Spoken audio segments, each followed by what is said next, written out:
কৃষ্ণনগরের জগদ্ধাত্রী প্রতিমা বুড়িমার ওজন হঠাৎ করে দ্বিগুণ হয়ে গেছে। বুড়িমা যেন নিজেই বল প্রয়োগ করছে, একথা আমি বলছি না, বলছে বুড়িমার কিছু ভক্তরা।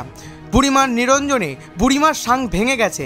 একে একে কৃষ্ণনগরের সকল ঐতিহ্যবাহী প্রতিমা, কাঁঠালপোতা বারোয়ারির ছোটো মা থেকে শুরু করে বাগাডাঙ্গা বারোয়ারির বাঘা মা, কলেজ স্ট্রিট বারোয়ারির মেজো মা, সকল মা একে একে নিরঞ্জনের পথে চলে গেছে।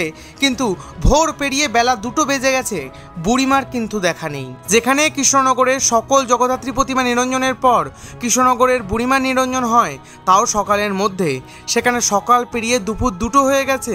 তারপরে শোনা গেল বুড়িমার সাঙের বাঁশ ভেঙে গেছে।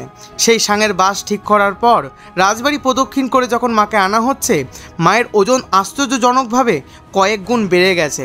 যেন মনে হচ্ছে মা নিজে থেকেই বল প্রয়োগ করছে। সকল বেয়ারারা মাকে নিতে হিমশিম খেয়ে গেছে। রাজপথে মাকে নামানো হয়েছে 30 থেকে 40 বার। কৃষ্ণনগরের বুড়িমার এত সংখ্যক বেয়ারারাও মায়ের ওজন বহন করতে পারছে না। মা যেন নিজে থেকেই বল প্রয়োগ করছে।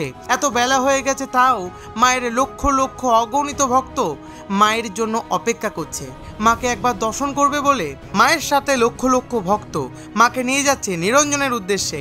ইনি হচ্ছেন আমাদের কৃষ্ণনগরের সকলের প্রিয় কৃষ্ণনগরের বুড়িমা, যিনি অত্যন্ত জাগ্রত এবং চমৎকারী।